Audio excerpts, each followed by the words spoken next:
Hey y'all, how y'all doing? It is Saturday night and it's ladies' night.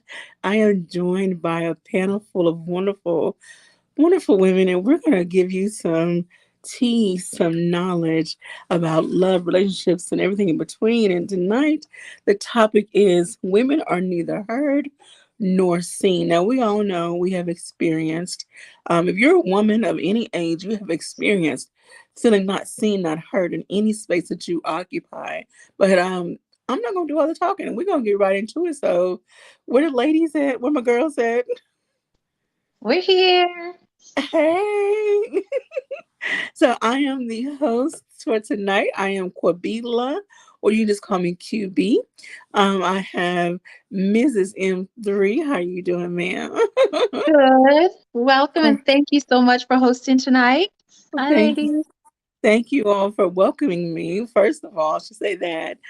We have Kris, the blooming Ebony. I love that name. How are you Hi, oh, doing? thank you. I'm doing well. How are you?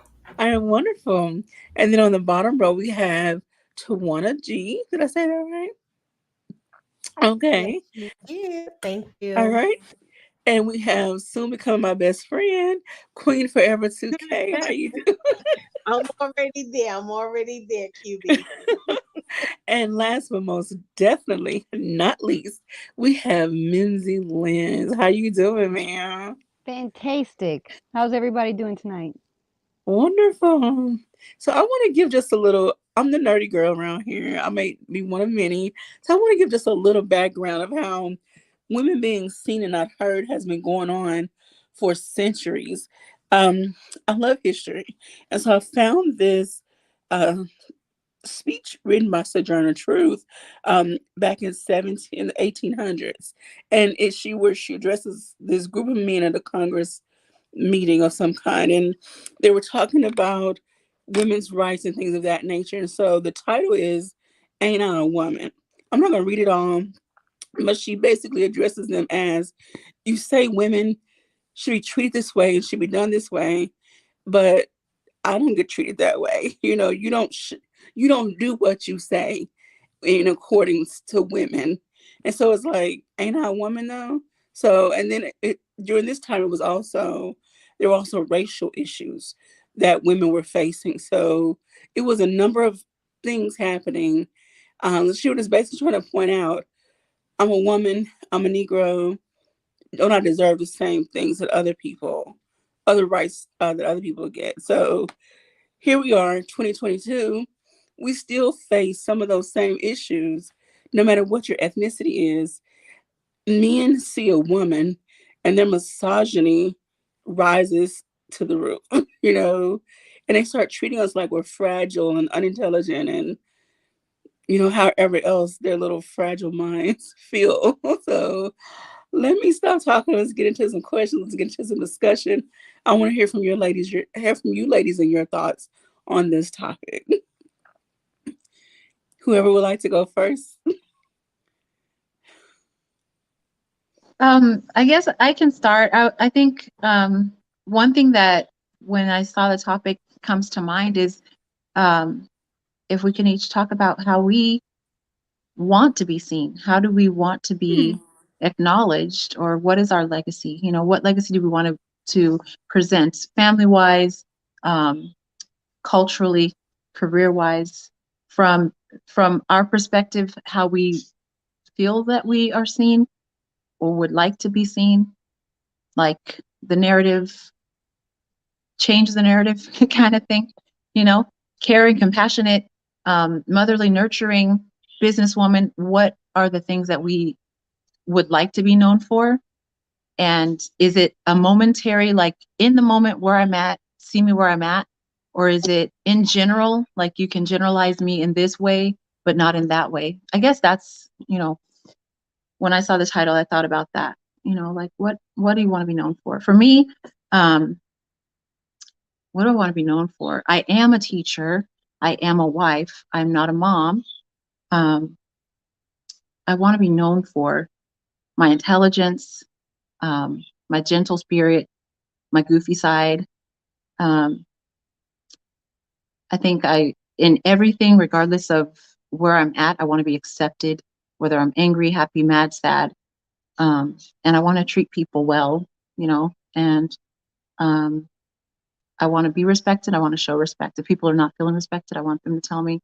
If I'm not feeling respected, I want to be accepted and heard when I'm not feeling respected. But I guess the narrative tends to go, oh, she's mad, the angry Black woman, not necessarily me per se, but they generalize, and that becomes a narrative because it's what you see on TV. Most people in my life would say, oh, you're just too nice. Like you're overly nice, and they get frustrated because I'm not meaner. But I think I want to be known for just, gentle spirit, kindness, and just respect. Respect me, I respect you, respect each other's space. Yeah. How about you all? What do you think? What do you want to be known for individually? That was really great. Thank you, Mrs. M3. So who would like to go next? I can talk, but I want all the ladies to say something. I can. Let's Oh, go in a round. Let's go we in a can. round, maybe. I think. Okay. Okay. Top row, bottom row, Okay. or Awesome. vice versa. Okay, Yeah. then Kris. Yeah, that was great, Mrs. M3. I completely agree. I think there are so many things that we can be known for, and in different environments and different roles, you're going to lead with different parts of you, right? So you're going to be known for different things in different places. One thing that I have, and I hope to touch on more during like tonight, to hear your perspectives, is do we need this from other people, from other humans, right? If you have something higher than a human being that you lean on, whether it's God or, a higher power, the universe, if the universe hears you, if God hears you, if it's Jesus Christ, if Jesus Christ hears you, then you're always being heard, right? You're always being seen. And so if we were to change our mentality in that way, what things could we shift in our own personal lives if we just hit the ground thinking, I'm always being heard, I'm always being seen, right?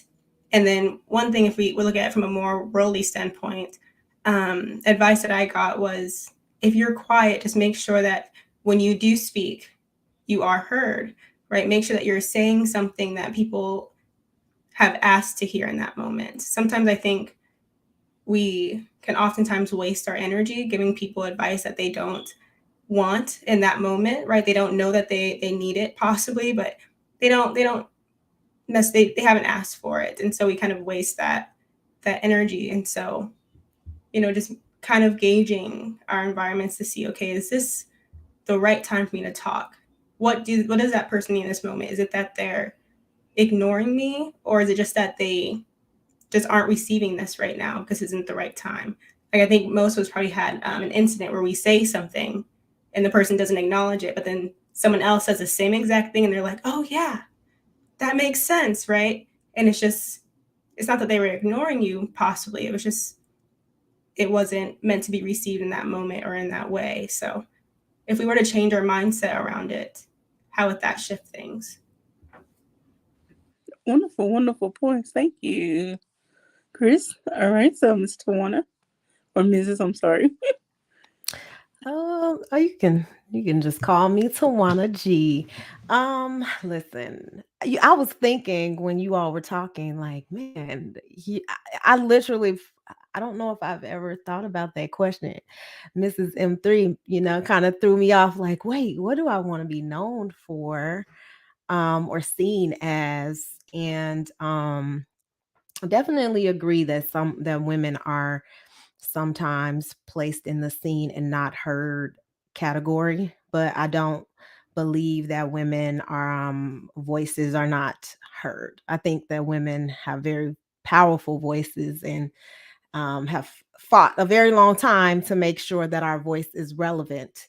And I do think that it's we see like much improvement now and like in this time. But I do think that people try to silence women, or try to definitely, what is it? I don't know if silence or discredit, right? Or not validate. And so we tend to kind of do it to ourselves as well, and we tend to allow others to take our voices away. So I think that there's a lot of reasons why we're seen and not heard. And it comes from different sources. But what I want to be known for and what I want to be seen for, um, you know, ex- it's interesting because I don't know. Don't know how to answer that. I don't know exactly how to answer that. I'm like thinking about maybe my obituary or something like, okay, what would people say? She was a feisty little thing that stood, was vocal, open-minded, but her heart was very open and she was very I don't know. Um, I want people to know that I'm a mother, that I'm a wife, but I'm also a sister, and I take that very seriously. Like being an older sister, I take being a baby family oriented very seriously. I take being a wife very seriously, and I think that I respect myself enough to, not engage and not entertain certain things. So I think it's just a lot of different things. I don't know. I got to think about this, and hopefully, as we have this conversation, I'll have some more to add to that. But yeah, that's a good start, I guess. All right. Well, thank you so much for that. And as you all are talking, I'm writing notes, and I'll share my piece after. I want to make sure every guest gets to say, and you know, answer the question that was presented. So, Queen. Um, I think what I want to be known for is, I was trying to think of one word, but um, I want to say, I am religious, so I do want to be known for being a godly woman, not religious. Um, and with that encompasses caring, supportive, and resourceful. Um, I pride myself in being a very resourceful person. And if I don't know, I will find someone who did know or does know, and I will get you the information that you need. Yeah. So, in the line of work I am in, those are the things that I feel like allow me to be my best for the clients that I serve and the population. And then also for my family. I am very family oriented. I am number 5 of 6. So I am the youngest girl, but I do have an older sister mentality. So, yeah. And I think the labels sometimes unfortunately, despite what you present, when someone passes judgment on you, first impressions or the biases that they have through the lens that they're viewing you through, sometimes you can't shake it no matter what you do. You can't, this up to that person to be willing to put in the work on themselves to view you differently. Um, I think um,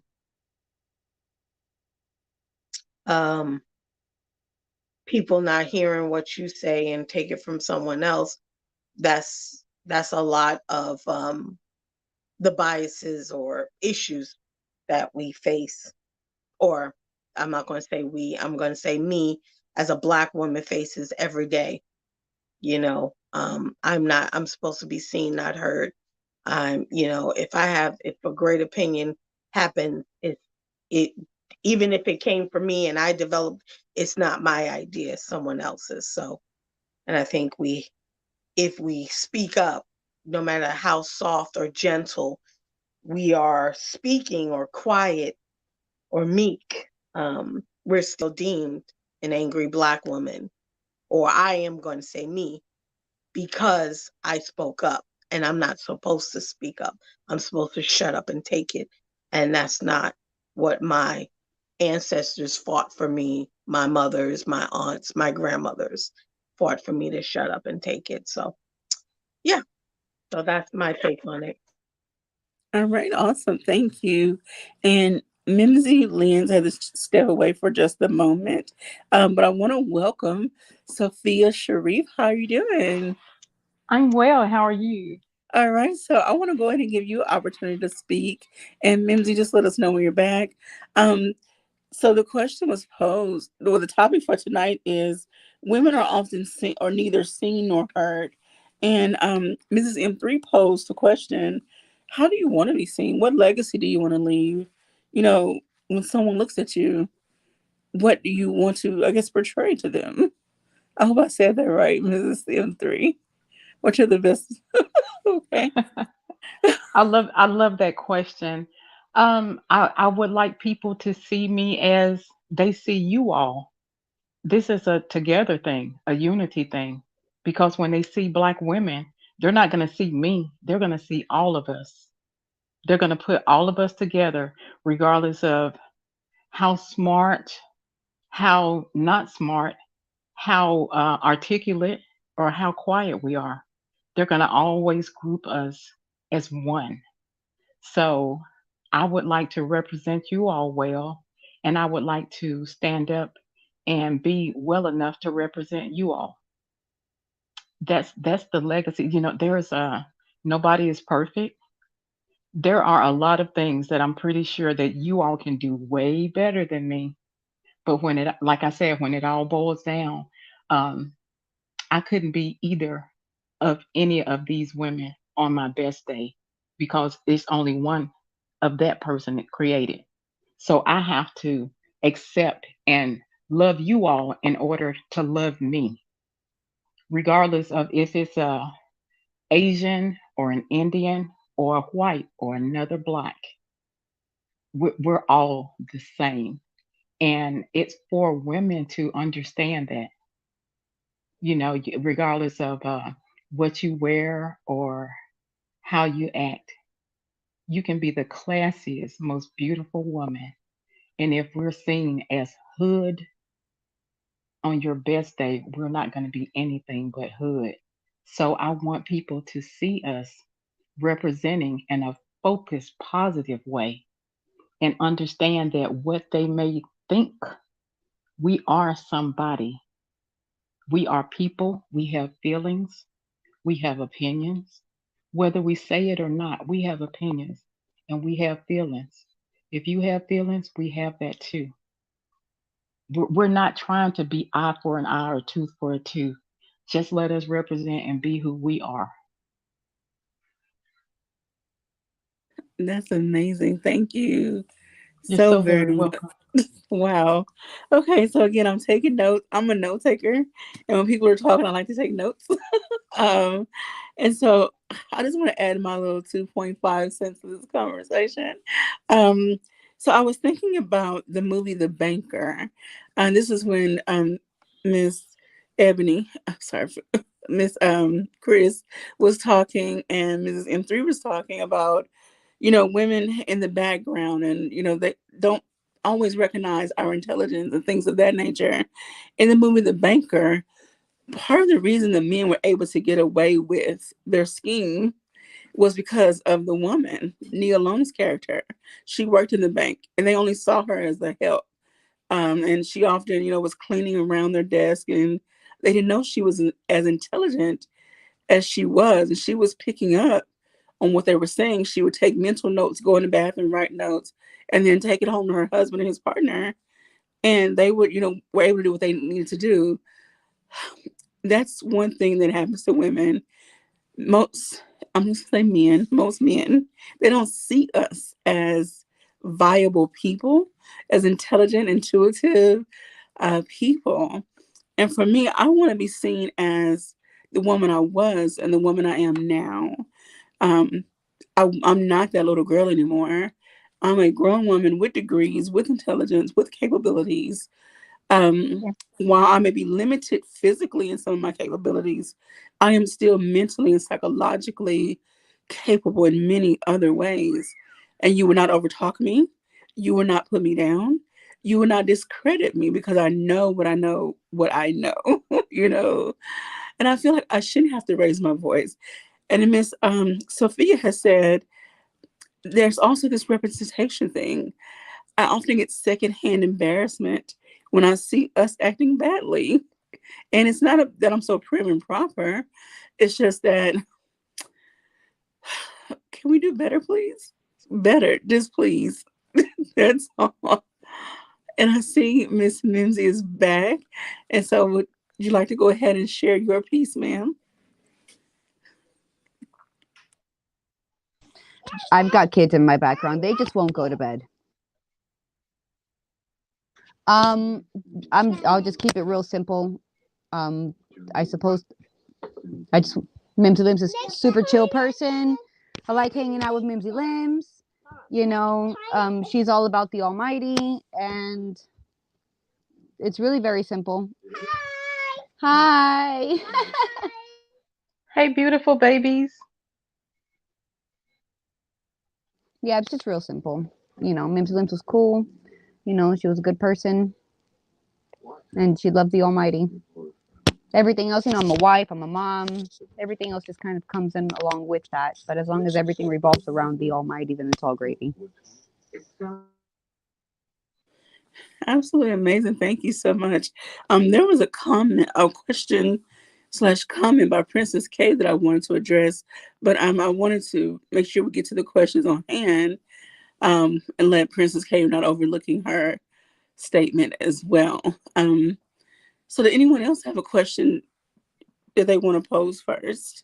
I think Kris came up with, do we really care what society says about us? And so in answering what we want to be known for, if society doesn't really see us that way, does it break us? Does it make us? Do we care? I think that was part of her question. Am I getting close, Kris, to what you were saying? Yeah, I guess more so if you just say, I am this, how does that shift things, right? If you say, I am respected, I am heard, I am seen, how does that shift things for you? Sometimes I often think that we kind of get stuck in these little, how can I say? One way that I explain is that the negative things weigh heavier than the positive things. And so if we say things like, oh, I'm not heard, I'm never heard, and men treat me this way and men treat me that way, that's what we're going to see all the time because it's going to take up more space, right? But if you say, well, I'm a married woman, my husband sees me, I'm his only wife, right? He only has one, right? He sees me as an individual. I was an individual student when I went to office hours. My professor treated me like one student. Your mother, you're one mother to that child, right? The child doesn't have multiple biological mothers. They have one mother, right? So if we change our mindset how would that change us going forward if you just say, I am this, instead of I want people to know me for this, and I need that validation, or I want that validation, I want that credit. I am this, and that's what it is. Wow, thank you for that breakdown. I think I oftentimes, don't. I'm sorry, go ahead. Oh no, go ahead, QB. No, I just feel oftentimes we do get caught up in wanting people to see us. Just a little background on me. I have a condition called lymphedema, and it changed my body a lot. And so I often wonder, do people see me, my face, and hear my voice and my intelligence versus seeing my disformed body? Are they only focused on that versus what's up above my shoulder? So I do get what you're saying. Thank you for highlighting that. I did want to say that I don't think it's just a matter of changing the way you think. Unfortunately, that would be the perfect world. And we know that we don't operate in a perfect world. You can change your mindset all you want, but there are outside factors that will always push against you. As well, I'm not going to say for you, I'm going to say for me as a Black woman. If I walk in certain areas or arenas or careers, I'm going to get pushback no matter what my mindset is. So I don't think it's that simple. It's never that simple. We are not supposed to be elevated. We are not supposed to be equal. We're not supposed to be highly educated and hold certain positions in our career. So do we just shut up and think positive? No. That's not okay either. So that's why it's all of these reforms like the Crown Act, because as a Black woman, I can't wear my curly hair or my natural hair that may be a little coarse and be respected. I'm told I'm unprofessional, I'm ghetto, and it's not right for the workplace. That's why we have kids who are their hair is being threatened to be cut or they can't graduate high school. Since when is that okay? So I don't think it's just a mindset. You can be the most positive person, but there are always things that you will face as a woman of color. I can't speak on any other race because I'm not them. But I know for me, as a woman of color, in the areas that I've been in, a lot of other races are celebrated, and I'm not. So I don't think it's just a mindset. I think what Queen is saying, it speaks to the invisibility, right? Because taking away your hair and your, you know, identity in your hair, straighten it, do this, do that, kind of makes you, what is that word? Inferior. No, no. Um, it's acclimating. No, something else. It's you are now one with the cube. I forget what it's called when you bring when you bring someone to everyone looks alike. Assimilation. Thank you. Okay. Um, and does that, in that regard, make your identity invisible when you have to assimilate to make others feel comfortable? I think that's kind of, Queen, am I close to what you're saying right there? Hair I'm not changes and necessarily, no, I'm not graduation. talking about assimilation. I just use those things as an example. I'm just talking about your mindset. And I don't think it's just that, I think I don't know what world anyone else lives in but me. And having a positive mind it's not all it takes to navigate, you know. It still doesn't change. That's like you being in a sinking ship and saying, oh, I believe I'm gonna get out of this. It doesn't change your environment. You're still sinking. Now whether you can swim or whether the coast guards come and save you, that's a whole nother story. But your ship is still sinking no matter how positive you are. I don't think it's just that cut and dry. You know. Queen, can I ask you a clarifying question? Sure. So, with that analogy, what exactly is the ship? Like, because we can't change the fact that we're Black women. So, Mhm. if we see it as we're in a sinking ship, then doesn't, I guess, what is the ship? Like, how do we, is there a way to not be on this ship? Or are we always No, just put there? you are in this world. How can you not Which be is, in a racist society when your society is built on racism? okay, That's I just see what you're that. saying. I mean, that's just the way it is. I'm not saying that your mindset doesn't have a play a part in it. Well, I'm saying that having a positive mindset is not going to change the fact that you're being looked at, categorized, demeaned, and belittled because of your color of your skin. Just because I'm positive, my skin hasn't changed. I'm still working at this job and I'm still in this career. That's what I'm saying. Like it's not just that, I think we try to, I don't know, fit in, and I don't believe I've worked too hard to just fit in and be quiet and stand in a corner in the back. I'm not doing that no more. And with that comes a lot of pushback. And I'm ready for it. But, you know, my mindset is never, I'm still positive. I still love what I do. So, yeah, that's all I'm saying.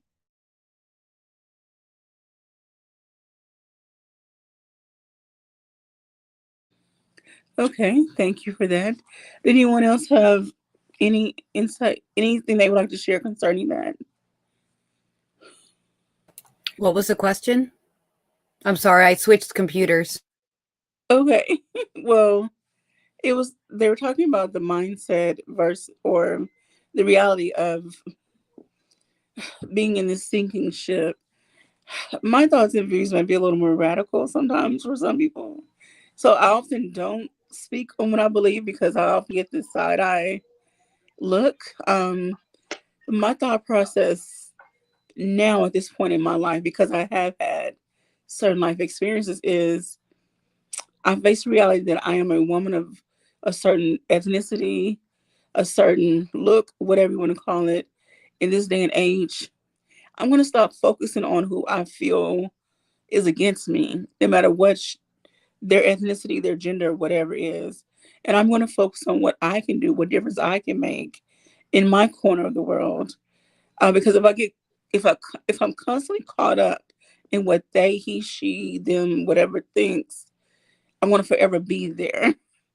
Um, Now, is it easy to always turn that noise off? No, it's not. But I'm doing the best that I can um, to stay focused in my own lane and do what I can do.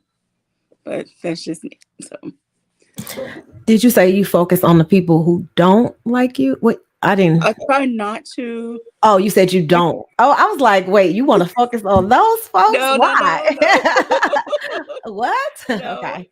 Yeah. I try not to because I know me.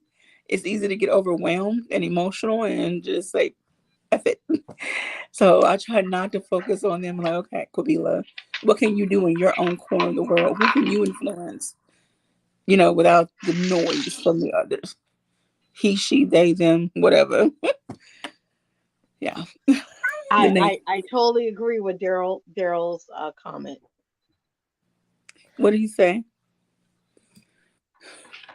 I think men should focus on protecting Black women first before we try to protect women who are already covered. Asian and others are protected by their own. Black men and women need to align.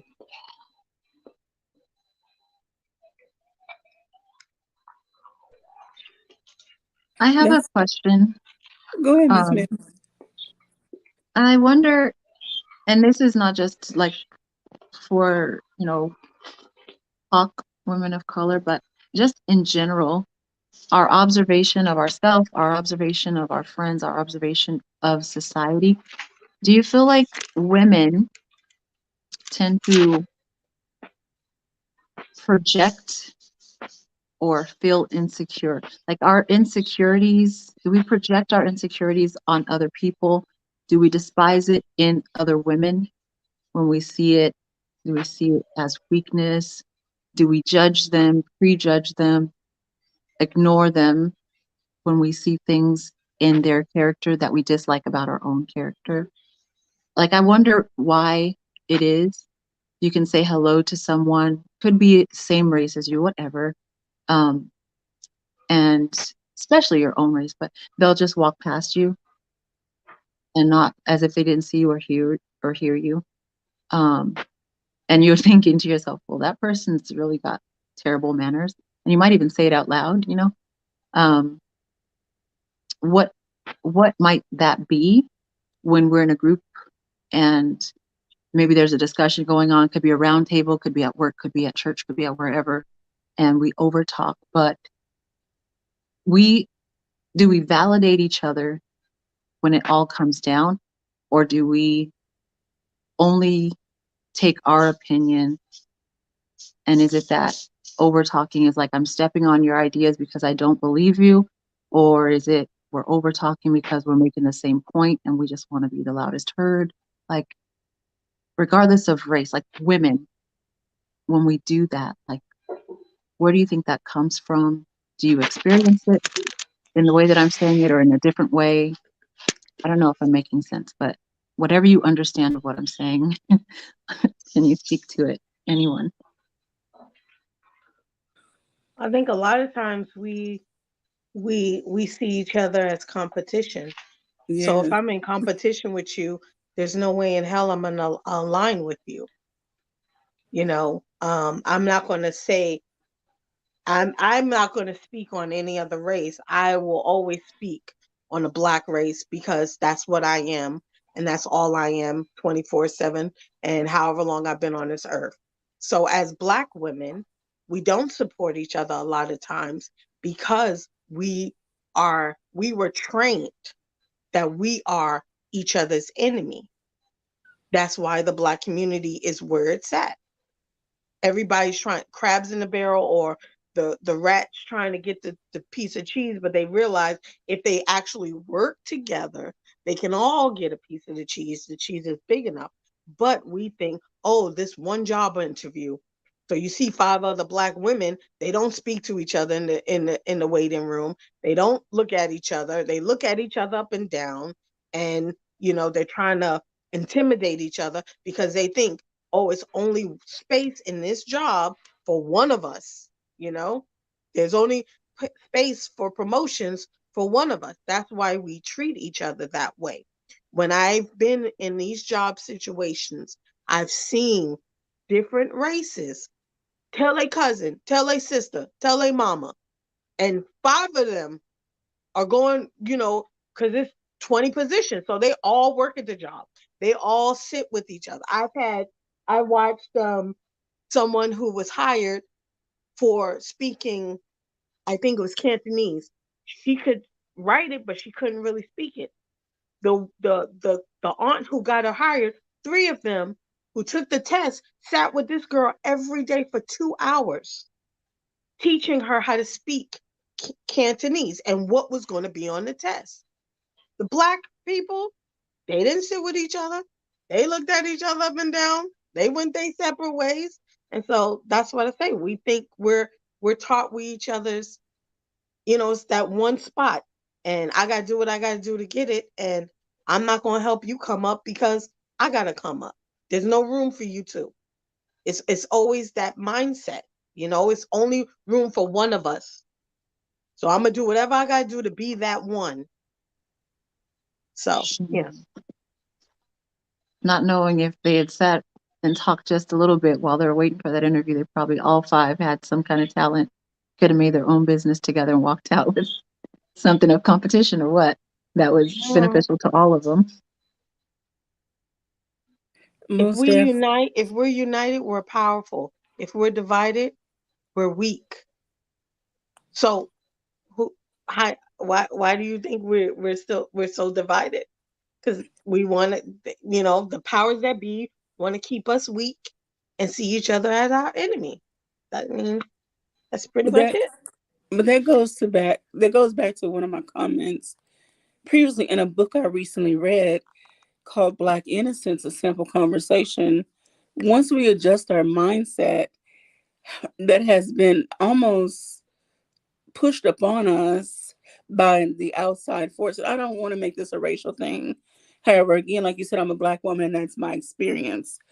Um, because of outside entities and institutions that have shaped our mindsets in centuries ago, we still generationally hold on to that and we pass it along, sometimes unknowingly, to the next generation until we get out of that mindset of us versus them, when it's us against us, then we can start to see and make some real change within our own groups. And I'm going to speak on women now. Men have tried for centuries to make us feel inadequate in every way of our lives. I remember watching a show some years ago. A woman had recently had a baby, and we know most, not most, some women go through postpartum depression. They go through emotional issues. But in those years, early 1900s, there was no real diagnosis for what women dealt with. So they call it hysteria. And they want to lock them up and put them on a lot of medication. And so instead of dealing with the real issues, it's like, well, let's just tuck women away, you know? And they felt that we were incapable of handling many things in life. And so it's been going on for years and centuries and centuries. I should say, not years, centuries. Until we as women come together and say, okay, I've had enough. You know, we are not going to be not seen and not heard. We are capable, just as more, if not more, than men to handle many of life situations. I'm not some radical power to the people kind of person, but however, I'm not just some sit back and let life just happen to me either kind of person. No, kind of in between somewhere. Can I say something? Please. I agree with you. I agree with so much you just said. I was like, yes, okay. I mean, here's a I there's people like Beyonce and Rihanna. You know how they will pit those two women against each other like they both can't exist in the space. Like even if you say that you like Beyonce, people will be like, well, you must don't like Rihanna. Like, I do like her too. Why is it that the media push this narrative, right? And then we reinforce it. And it's not, to me, the powers that be. It's our own people. It's like you said, QB, it's Black men. It's the fear that you may not get married, or you may not have a man, or you may end up lonely. It's this fear that women have that makes them feel like I have to side with this side, right? Like I'm the vulnerable person. They feel afraid sometimes, or they feel like, okay, if I side with the women, definitely we're gonna lose when it comes down to men, right? And so I think sometimes we like we know that when we go outside and it's dark, we park in certain areas so that we can be by light, or our safety is always a concern for us. Like we know how big safety is for us, but I don't think that like other people understand that, or not even other people, but men in general, right? And some women don't understand it either. But if the larger of us, the collective of us, we understand, like, just looking around and making sure we're safe and always worried about our safety. And we know that the safety is more vulnerable when it comes to what sex, because we're not scared of other women. We're scared of men. We're scared that some man is going to attack us. Some man is going to do something bad to us. Some man is going to, we've been taught almost to always protect ourselves. But then on the other side, we start to feel like, okay, well, since these are the stronger people, I need to align with them, right? Women ain't gonna be able to protect me. What's she gonna be able to do, right? Like, what's gonna happen if I align with these weak women, and then I'm attacked. They're not going to be able to do anything. So I think a lot of women choose those sides, just like out of fear, that they will be dominated. And most times that is what happens, right? So yeah, there's a lot of, when we talk about who's attacking us, we don't really name the person. We always say like the powers. No, it's not. To me, it's not those people. It's not those people, because it's the people who you're in proximity with. It's the people who are in your communities. It's the people who you're partnering with. Like, it's the people you work with. I mean, it's a name to the people. It's not just like I don't believe that there's some big bad white man holding me back from doing what I need to do. You know what I'm saying? Like, I just don't have that mentality. So I understand what you're saying, in the sense of, if I was to believe that, I wouldn't have went to school. Like, I wouldn't have, graduated. I wouldn't have, be putting my, my children through life the way I'm choosing to. I wouldn't have learned lessons and done things differently and be successful, in my career and my choice. So I just don't, I don't think it's anything other than that fear. Black women tend to fear not being alone. We fear that. If we talk to a collective of Black women, that seems to be the consensus from the things that I've heard. Thank you so much for And that. can I just say to Women's Fear, if you're gonna come up here, can you be a little more respectable? Talking about Trump was right. Y'all need to bleach your skin. I think that's disgusting and disrespectful. Not bleach. He didn't. Trump never said that. Trump said drink bleach, which isn't any Well, better. whatever. But he never It's said still anything the about same thing. bleaching skin. What That- happened? What happened? I'm just saying, if you're gonna come, please be respectable, or can we please block him or something? Because I'm not interested in dealing with this, with your little picking and poking the bear. I don't think it was Womanosphere. I Yeah. think it was Women versus Men or something It's the like same that. It's the person. same ARG person. is his person. name. The same person. He's a Oh. troll and he changes his name. Same person. I guess Mr. M3 has been working on behind the scenes to get rid of the because I'm not seeing those comments. Yeah, don't read the comments. They're Yeah, some of you them don't are even focus garbage. on the comments. Like, look, I try not to even acknowledge a lot of them, because again, you'll get distracted. And see, Queen, that's another attempt to silence you. Okay, so that's a gaslighting attempt, right? No, To I'm say not. something- I'm not gonna be silenced. That ain't gonna silence me. And I'm gonna also not stand in the corner and just shut up and see your little stupid comments either. right. If you don't like the skin of your color, go handle your business. But I love the skin I'm in. So, And Daryl Long, no, it's not directed towards you. There was someone else in the comments, I guess. But we got some behind the we have some wonderful men behind the scenes taking care of us and Straight protecting facts. us. That's Shout what I'm out to saying. those. Like, I'm not gonna address. Look, I'm not about to address them trolls. The one thing I have been seeing in the comments that I would like for us to talk about as women, how we are often not seen and not heard, is in the medical field. And then I want to get to politics, because as we know, Justice Ketanji went through so much unnecessariness. I'm just keeping it polite. Her resume alone should have made her an instant yes. But however, such is life. But let's Celebrate talk about her. Can't forget her. So let's But talk about the medical field, though. When I was working on my master's degree, I had to do a lot of research on my topic for this semester was health disparities. And I found so many articles about women of color of different ethnicities, like women in India and Afghanistan and all those countries, where they face so many disparities when it came to their pregnancies. There were so many unnecessary deaths, babies born with health conditions, due to the men just not listening to the women. Women often couldn't go to the doctor without their husband. Women couldn't be touched or seen by a man.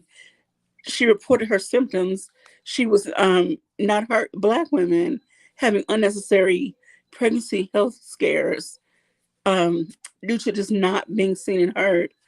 I saw a video on Instagram where a white nurse said that they are often told behind the scene in closed closets, oh, Black women have a higher threshold for pain. Ignore them. So, someone please take over. And that came from what? Slavery. Can I speak to like a specific issue? Like I agree completely. Like I don't know if you guys know, but I have 3 children, and I just recently gave birth, and my daughter, she's what, like she's 9 months, so I mean not recently, but Congrats. thank you guys. And I was like literally in pain near labor, and they just didn't believe me. Like I was calling the nurses like, please come in here, please, I'm like in pain. And because of COVID, my husband wasn't allowed in the room because he had to have a COVID test. They didn't tell us until it was too late, and his test hadn't came back yet. And so they were like, we need, like we got to get a test or whatever. So I'm in the room by myself. I'm waiting on his results. Like, but I'm trying not to have the baby. I'm like in so much pain. When the doctors came in, that my daughter was already halfway out, because like I was like literally pushing in pain by myself for like 30 minutes. And when the doctor came in, they're like, oh my God, like it was just so crazy that they did not move or believe that I was in the pain that I was in, because the doctor had just examined me and she was like, oh, there's no way that she's like in, having the baby. There's no way that she's in pain. So this is like a real thing with women. And I've no other women of color who has similar issues with people not believing your pain level or not seeing you as vulnerable, because they don't see you as vulnerable. They don't see you as needing a help. And it's hard when you don't have somebody there advocating for you, right? Like, hey, she's in this much pain. I was in tears, like wanting someone to come in the room, not able to call. And then, with COVID, they don't let nobody else in the room. It's just like one other person can be in the room. It is really a crazy situation. But yeah, I 100% agree with what's said. I've had similar experiences with my other children as well. Not both, but definitely with my son, I had the same experience. So, yeah. I'm sorry for your pain, but congratulations on your baby. You look beautiful. Yes, you she's are okay. so She's beautiful. Okay. She was in a NICU for a little bit, but she came out and she's healthy and she's sweet. So Great job, Mom. Because you know what? When you're okay, the baby and babies can sense that. I don't care what people think, what book they read or whatever. I see the smile in you, and so I know you have a wonderful family. That aura. Everybody can't do it because everybody can't have that. So shout out for you for going through something, but you know what? You went through it, and you did. You excuse me for saying it. You did the damn thing. Okay. I did. Luckily, it was number 3. I could pull her out myself almost, but I didn't. Yeah. Congrats to all the moms. Everybody, what I'm saying. And even if you don't have one, you done took care of one. So congrats to us sisters for that. I want to hear from Miss Mims. You've been a little quiet, and I don't want to leave you out the conversation. And I don't want to assume your ethnicity. So, if you don't mind, I'm Cuban. Okay, so can you share from your experience, because you often get lumped into with us as Black women as well. Well, I mean, Cuban, Hispanic, anything that's really, not. I've been called white a lot lately. Oh wow! I'm just, I'm not like, hey, what's up? I'm Mimsy Limbs. I'm white or brown or black. I'm just Mimsy Limbs. You know what I'm saying? But I also had a baby in the beginning of this shenanigan time. He's 1.5 now. And they also did not let my husband. I could only have one person in the room with me, and so my husband had to watch my other 2 kids because I too am a mom of 3. So I feel you, Tawana. And but luckily, my neighbor was able to take me because I live like over an hour away from the hospital, so I had the whole thing planned out. But my neighbor came with me, and she ended up leaving. Right, she dropped me off, and then she ended up coming back right in the moment where baby was coming out, and she caught it on video. But she didn't need a shot or anything like that, you know. And again, you know, it's my 3rd one. Pop, man, I'm a pro at this point. I could just pop them right out, you know. But honestly, I had more issues with my first kid when I gave birth in Florida, because we didn't do the, you know, shots, and we didn't do, like, we're really natural. Like, we don't want any of that. Like, just get me my baby and send me on home. I don't want any of the extras. And because of that, I was looked down upon, and I was made to feel really bad because of the decisions that we were making. And, you know, my husband and I, he was there with me, of course, at that time. And he, if y'all know Mike, you know, he ain't no pushover. And so they kept wanting to stick my daughter's foot to check her blood, right? 6, 7 times later, everything's fine. They just keep wanting to check her. And he was like, if you stick her foot again, I'm going to stick you. And they immediately called the code green, and he had to be removed, and then he could just come back in later. So it was very, you know, it was a very spicy birth, you know, it was very spicy, but that was way back in 2015, you know. So, and I think it was because originally we had decided that we weren't going to do any of the shots for the baby, you know, like none of it. We don't want any of it. That because of that, we were we were looked down upon, you know. I don't think it has anything to do with color, you know, or anything like that. And honestly, I'm not a pushover either. You know, I don't care. Like, you're not gonna slip something on my kid. You know what I'm saying? She did not leave our sight the whole time we were there. So, though, you know me, I live under my rock. I'm very happy under my rock. And, you can say night night. Okay. And I'm just going to go ahead and mute my mic now. That was the cutest little boy. Thank you. That's all they get. You don't listen to them. All right. Thank you so There much was for sharing that. there was a maternal act that was passed in 2021. I think it was led by Congresswoman Alma Adams, around the crisis within a crisis about Black women or having complications 3 to 4 times more likely to die of pregnancy related complications than any other race. So it is a Black issue. And it was the Black maternal monibus. And then they talked about the National Birth Equality Collaborative trying to implement, you know, discussing the implicit biases, and instead of just training, they're like, you have to do more than just train your staff to deal with Black birth, like it's a different birth than any other race.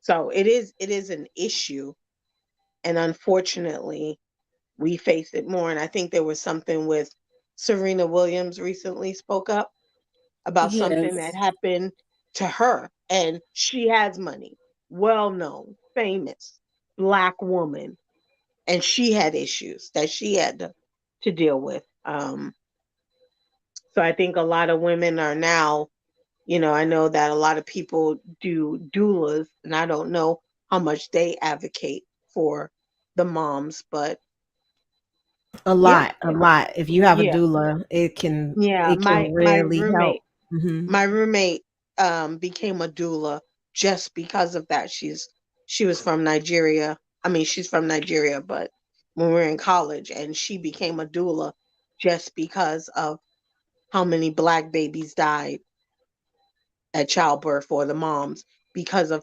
stupid things. So that sounds like a lovely solution. So for women out there who are hoping to have kids someday or are pregnant, how would they go about getting a doula to try to avoid some of the issues that you guys are See, mentioning? doulas cost money, and they're not included Yeah. with all insurance, so Ooh. But it could there be are pricey. some nonprofits out there that Yeah, provide they it, are. you Mhm. know.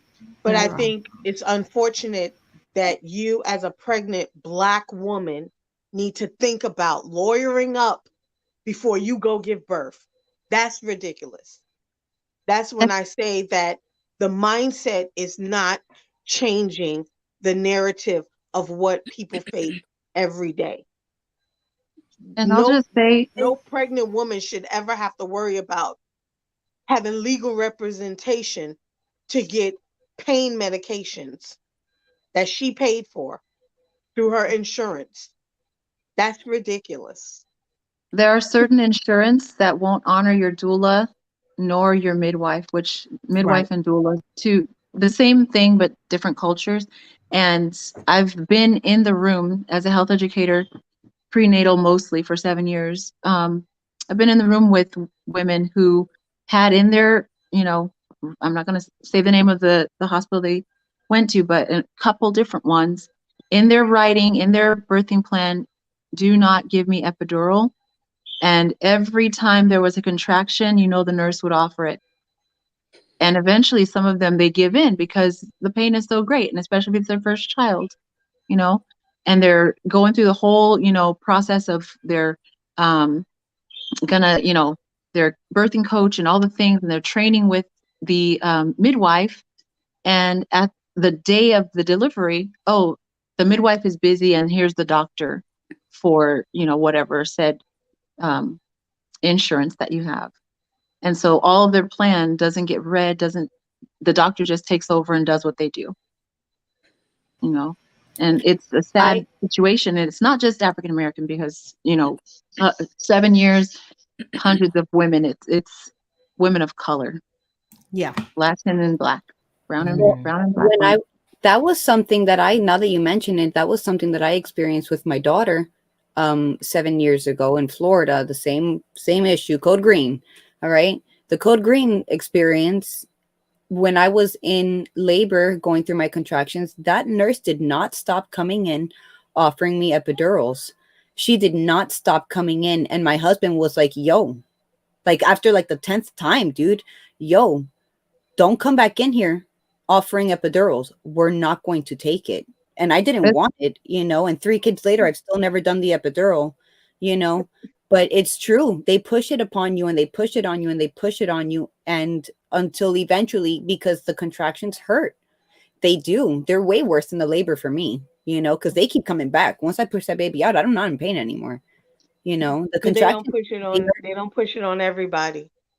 That's Yeah, why they were definitely pushing it on me. Now with my other 2 here in Missouri, it was honestly a completely different experience. In Missouri, giving birth to my 2 sons, and they were in 2 different hospitals, and we're firm about it. We're like, yo, this is what's happening. I have my birth plan. Like, you can either read it or not, but I know it, and we're not doing this and we're not doing that, and this is it. And they didn't bother me at all. It was really in Florida where they were like really pushy and negative. I really appreciate all of this because my kids are 23 and 30. I'm dating somebody who doesn't have kids. We're engaged. And his thing is, I got to have a baby. I got to have a baby. I got to have a baby. You don't have a son. I'm fixing to have my son. And I just look back. So, I mean, even though I'm my age, which I'm 50, I'm like, okay, there's a lot of factors here. I'm looking at all of y'all and I was like, I can't talk to them because they're not 50. I'm they're probably 45. they're probably 23. So Oh, girl. so all of this, No. So I was my advanced doctor's maternal. I number. was advanced maternal age. I'm almost 40. okay. I'll So give no. you my You're beautiful. doctor's number. God loves you. So You God hear loves yes, you. that, But I AR? definitely. I definitely could tell you how scary it is, advanced maternal age, having a And baby.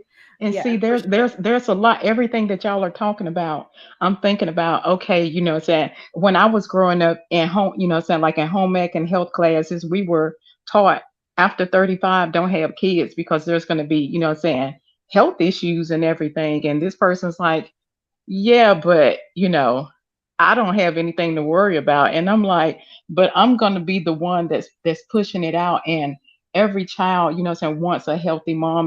Mom wants a healthy child. I was like, and I'm gonna be there. But there's other things that you have to take into consideration. And so I put myself into the mode, which he's in the military. If something happens to him, amputee or not, I got his back. So I have money saved up. He gives me an allowance. I'm not his wife yet. If something happens to him, the only thing I have to do is, say go here, go there, or whatever, or go into an account. And I want him to know that, saying, thanks to watching The Lead Attorney, and his birthday is going to be next week. For his birthday, I'm giving, saying him a prenup.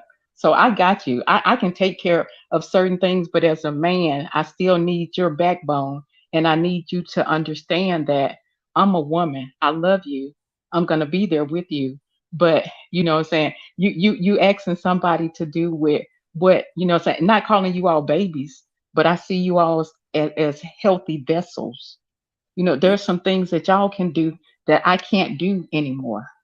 So, Mm-mm, so I love you all for that, and I understand that. And y'all are opening up things that I can't talk to him about, but it's making me calm down and being refreshed. Even the young men on the panel, I feel, saying comfortable, because what I don't want to do is to hurt a person's feelings, but I need him to understand certain things. So this is, y'all don't know how uplifting you are to hear all of the information and to get this person's perspective. I'm not a kid, but I'm like, Lord, I'm scared. All I Well, have right. a question. So, Thank you, Miss Oshar. yes, Miss Kris.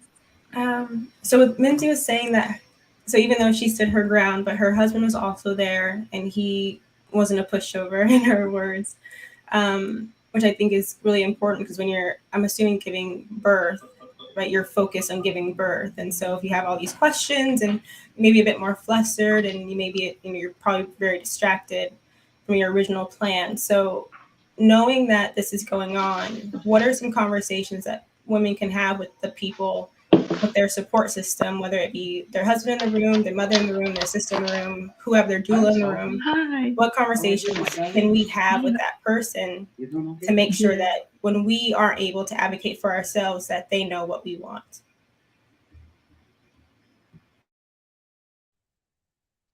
Having someone have a good rapport with your doctor and talking to the doctor, whether the doctor is going to be the person delivering the baby, maybe going to a hospital where you have family that work there. I've been with some of my clients, and unfortunately, they don't get the person coming in offering them epidural. They get told, "Shut up, you're fine, you're young, you can handle this," and they're screaming. So it's I wish I was a part of that story where it was being turned away versus it was being literally begged for, to the point where the person is literally in agonizing pain, screaming, and you can hear them down the hallway, and they're still being told no. So Well, it's having a relationship with your with your doctor maybe. And you know I don't know what happened. I think I may have threatened to call the police about abuse and neglect. I don't know what I did, but I know when I went out the hallway the fifth time, someone came and gave this person an epidural, because either I was going to go to jail or I was going to do it myself. So you know yeah. I think I can speak to that too because my teaching is my second career. My first was health educator for perinatal, in a clinic-based setting. So I was a clinician for 7 years, and then I thankfully went to help kids before they got to the space where the women that I was helping, the adults that I was helping were had gotten to. And one thing that's I think the catalyst, and I can't speak to every situation, but I do know the women that had drug history, it was they were treated less kind by the labor staff, like when they went to L&D, epidurals and things like that, like the high pain tolerance, or assuming that they had a higher pain tolerance than other people because they had a history of methadone or a history of whatever, pain meds, Valium, heroin, whatever it was. They were just treated less kind. And also the women that had family with them, and COVID changed a whole bunch of that, but people that have family with them were advocated for much better, and they were taken care of much better than people that came on their own. And a whole other issue, the younger ones were treated less kind than the older moms. There's a gambit of things that I saw in that 7 years. And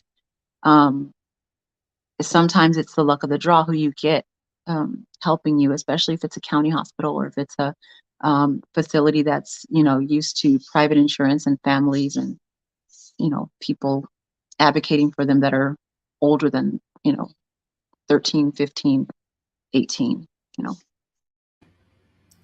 Thanks. I think that's perfect. So I think for women that can, try to have someone with them, and then going back, how do you choose who can be in your circle? Like what if you have a mom that isn't supportive, so you kind of cut her out? How do you know, okay, she's not in my support bubble, right? How do you kind of pick who should be in the room with you? And then also what conversations, like in a general sense, for women that, they're going to have someone in the room with them, what are general questions or things, conversations that they can have with that support person to make sure that person's advocating for what they want? And exactly. That Yeah. conversation definitely has to happen long before the day of delivery. Mhm. That person being prepared, over the course of the pregnancy helps a great deal. Because someone that's never gone through it, especially if it's the first child for a family, they're gonna, and I've never had kids, but I have all this experience from, this, what do you call it? The outside looking in, boots on the ground kind of person. But if they're prepped for it, it's better than if they're thrown into it, especially if it's the first kid. They may not know what to do. Sometimes it might even pass out trying to help. They get anxious and nervous and, hyperventilating and those kinds of things. Some women just, they only want the parent, the mom or the father, and there was a time in county hospitals where you can have up to 5 people in the room. I remember being in a group of people with my own family member. There were 5 of us, including her kids, and we were all on a cot waiting for the baby to arrive. And she arrived like 1 minute after midnight or something like that. But I don't know what it looks like nowadays, but just usually they go by what the mom wants. And then from there, it's usually, someone that's been carrying her through all the 9 months, or actually it's 10 months, 40 weeks. If she carries full term, 36 to 40 weeks. But that person is well versed in what they want, and they're able to advocate for them when they're, ready to push and, can't think straight because of the pain, kind of thing. Thank you, everyone, for sharing your thoughts. And thank you, Sophia, for being very open and candid, with your story, and Mimsy and everyone else. Thank you. I want to switch gears real quickly before we start wrapping up. Let's get into women in politics. And I know this conversation can go on until the cows come home. We hopefully won't take it that far. However, just want to highlight a few ways that women are often overlooked, um, underappreciated. You know, they try to not, men try not to see them and really understand them or value them in the political setting. I want to I was reflecting on Elizabeth Warren. There were times when she was being ridiculed heavily by many of her colleagues. There's another lady who last name is Feinstein or Feinstein. I think she's the one that wears the purple hair in Congress. And, she's often talked about, and we can't forget our auntie, um, Maxine Waters, who's always criticized about every single little thing. And then we got AOC, and the list goes on and on. And so now we recently watched the hearing for Justice Ketanji Brown Jackson. Now, I saw this graphic with her resume compared to every other justice already on the court resume. I'm like, she should have been a unanimous yes, like no hearing on that, just yes, because she Right. has done more in her career than all the other people put together. But she had to sit there through grueling, ignorant, and I want to say a bad word, but ignorant questioning, like so nitpicky. It was like, are you serious? But the way her poise, her grace, her mannerisms was like, I hear you and I see you, but you're not gonna break me today. But you don't know what's behind this. So I want to hear your thoughts, ladies, not just her, but any woman in politics that you've seen being treated badly.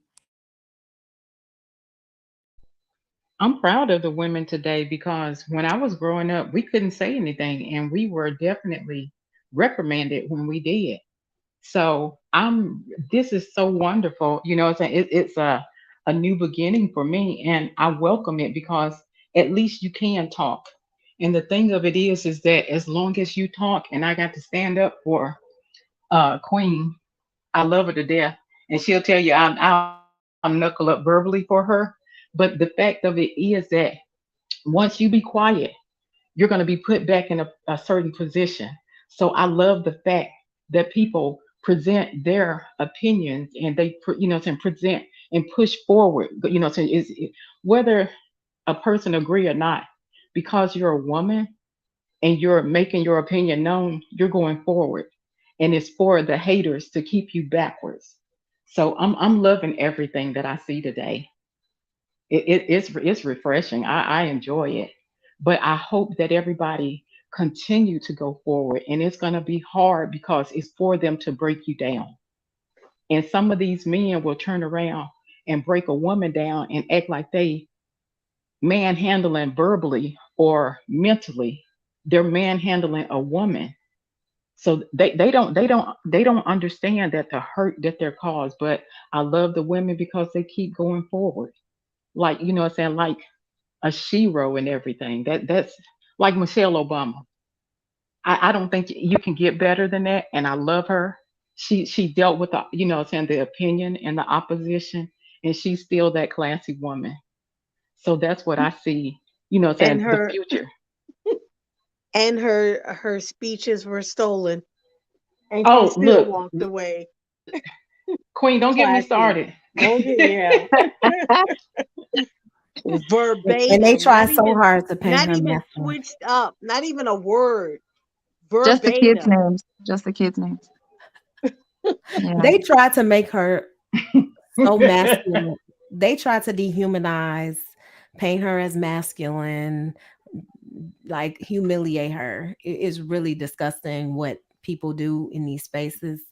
But they do it to a lot of women, not Yep. just like I've been through it in these spaces a lot where if you are vocal about a particular issue, they will attack your life, your family. They will attack you as a person. They will try to destroy your family. They will try to destroy your life.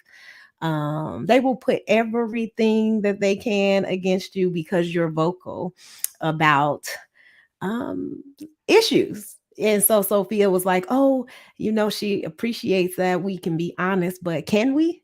Because when you do speak openly about, let's say I talk about Black men as a collective, right? Not a specific Black person, but Black men as a collective. If you're not a preference, because preferences don't necessarily understand what people go through who are non women of color, and I won't even say that because I'll say Black women. When we're Black women, what we go through, when we speak out, when we say things that people don't like, they often get their preferences or other women to join in on the fighting and the targeting, and it's really like a bullying, threatening type of mentality that happens. So it's not just in the stars. It's everywhere. So you have to be a little cautious about, and I don't know if you have to be honest. I think you should still be honest about how you feel about things. I think you should still be willing to say certain things. I just don't think it's always safe. And I don't think it's, I think you need to know what comes with that. It's not going to just be like, oh, yeah, you said your opinion and then everybody's good. No, there's going to be some backlash. There's going to be some problems, and people are not going to necessarily like it.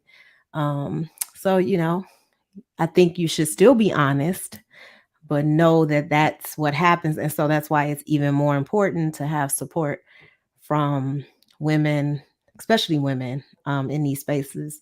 And also when I see people talk about people like Michelle Obama or Justice Brown or people like I don't join in on those conversations. I don't support those conversations. I don't support those, none of that. Like I don't support any of the ignorance. I think when you support it, I don't know how you can really criticize it, so to say.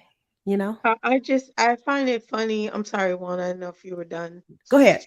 I find it funny when people always have something to say about what somebody else is doing, and they themselves don't do a damn thing to make any difference in anybody else's life, in anybody else's community, or in this world at all. Right. They are just like the plastic bags or the plastic soda things that are choking the turtles and everything else. You know what I mean? Like polluting the ocean. exactly. You know what I mean? Like they're not doing anything. But if there is any, and I mean, this is a whole nother stream. So I am totally not about to go into psych mode. But and we do it. We do it. We do it. We continue to do it to ourselves.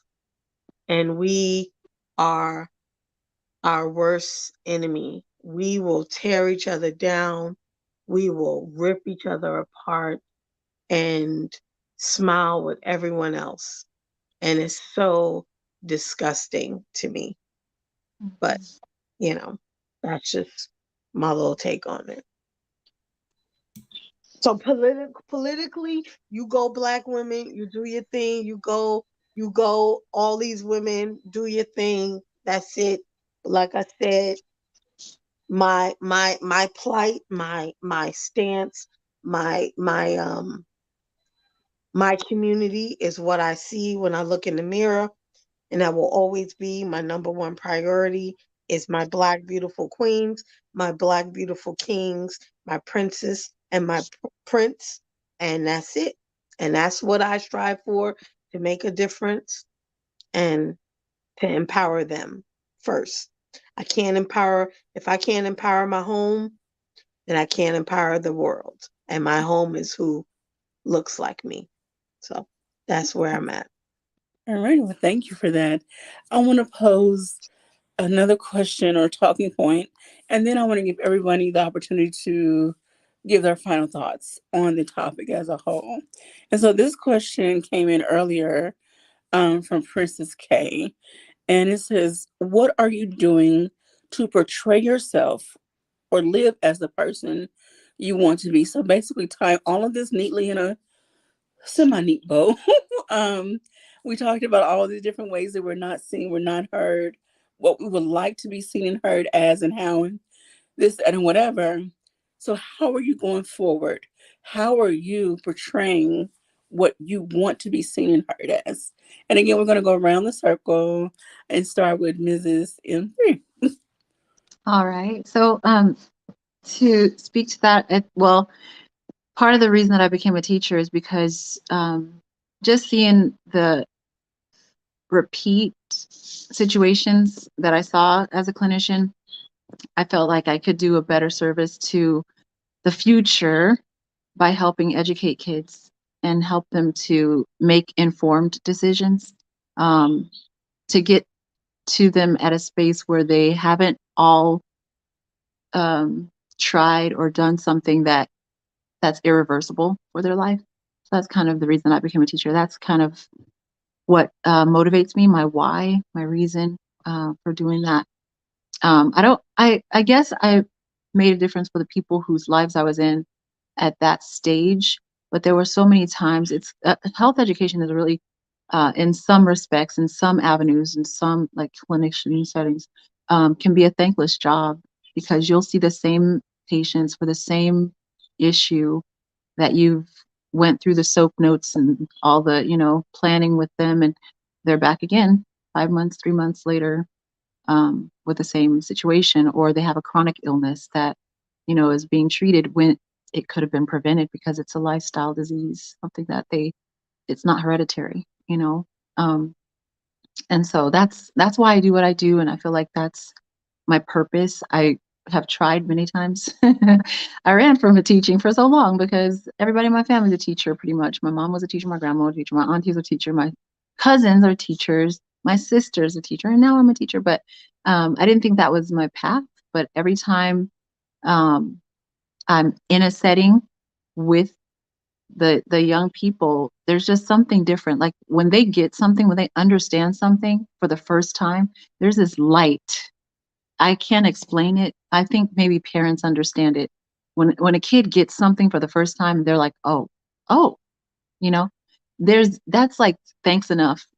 Like they get it. It's gonna sink in and hopefully it's gonna do something. Teaching is one of those jobs, I don't know if there's any other like it, where you want the person that you're helping to, like, your ceiling is their floor. You want them to excel beyond anything that you've experienced in life in a positive way. And so, yeah, that's what I'm doing. That's where I'm at. Thank you so very much for that. All right, Ms. Kris. Can we put the question back up, please? Okay, so it says, and it's too far up in the comments, so I'll read it from the private. Thank What you. are you doing to portray yourself or live as a person you want to be? Yeah. So I like to do something called inner work. So I do a lot of journaling. It helps me to be more intentional, right? So I consistently, sometimes constantly, like question the things that I think about or things that I say or do, just to see if what I would think about doing or did do or will do actually makes sense for that situation, and that I'm not just reacting, right? I want the moves that I make to benefit myself and the people that I care about. So I listen to lots of community coaches. I go to therapy, anything to help me become more introspective, more self-aware, and intentional. And one thing that I've learned is that the mind is a projector, not a camera. I think I said that so many times on YouTube, but I absolutely love it because I've learned that I've project things onto other people, and without asking, why did my mind go to that, right? Why did I think that? I was listening to this podcast and this woman called in and she said, the reason why some Black women don't like Black men is because they don't like themselves, and Black men are a direct reflection of them. And I was like, wow, like that's interesting. And whether or not it's true, oftentimes I see that in other areas where people see something in them that they wish they had, right? So they'll justify why that person has better outcomes than them, right? Instead of just working on their own insecurities and asking themselves, well, why do I think that this part of me is inferior, and how can I fix that? So yeah. Well, awesome. Thank you so very much for that, Tawana. Oh my God. How do I follow up with that? I love what M3 said, Mrs. M3 said. Listen, I just try to be human in this world full of unhuman things going on. I try to, no matter what, never lose my empathy, never lose my natural ability to be nurturing, my natural ability to be like friendly to people. Like I don't ever want to let whatever's happening in the world impact that for me. So I think the best thing you can do is stay healthy. Keep yourself centered and focused. Make sure that you have the right people around you. Like I just have some amazing people around me that will have my back, that know when something's not right, know when I'm not feeling my best, know how to get me like to motivate myself, know how to hold me accountable. And those are the things that really help me to raise my children a certain way, because I see the future, like I see them as like the future to be around, your kids or people's kids, right? So I want to make sure that like I'm being intentional about the things that I'm teaching them, the things that I'm shaping, the people I'm shaping them to be. And I don't want to let anything in the world kind of interrupt that about me, because I know a lot of people, what they do is if you get a lot of backlash or you hear a lot of negativity, that starts to affect your mood and change you, and you become something that you didn't want to be. And I just pray that that never happens. So I'm thankful for the people who call me and be like, girl, are you okay? Like, get yourself together. I see you being different. Like, go work on yourself. Go like Kris said, go meditate or journal or whatever you need to do to get back centered and to the person who you are. So I think that's what I actively do every day, just to make sure that I continue to portray who I want to be in life. So, yeah. Awesome. Thank you. Again, y'all got me writing lots of notes. All right. Next we have is Queen. Um,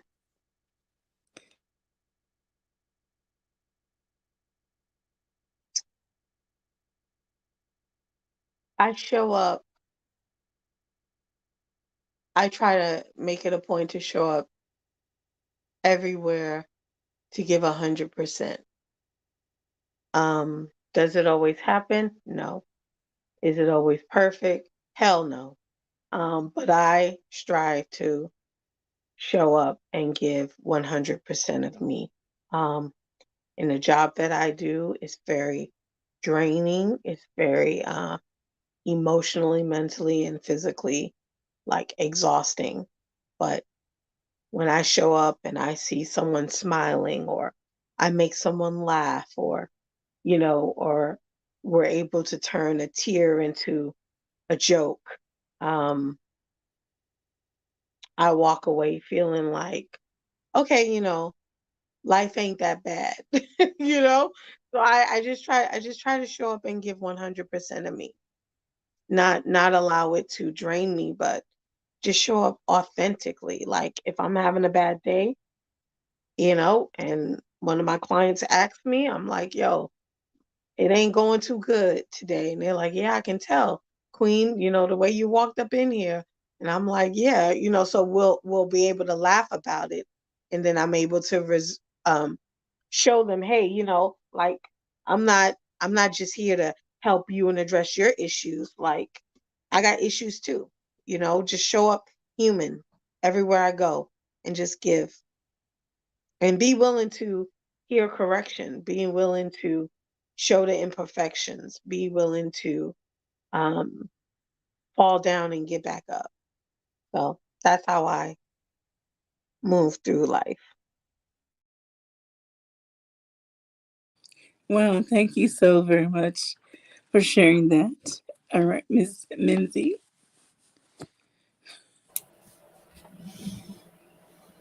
Okay, so self-reflection and personal growth is really big, like Bloom and Ebony said. You know, you always got to be working to get to where you want to be. And so that was actually a really big thing with me. So I kind of journal, but not in so many words. I have what I call my book of revelations, and I make like notes, you know, on the revelations that I'm given, you know, by the Almighty's, their personal, you know, growth things, like how can I, what my instructions are on how to be the best wife that I can be, how to be the best mom that I can be, how to be like, how to serve him and love him properly. You know what I'm saying? So he gives me these revelations and I write them down because of course, you know, we're crazy and we just forget things. And um so one of my revelations is to keep calm and close my mouth and do my job, because my job is something that I struggle with, in the sense of like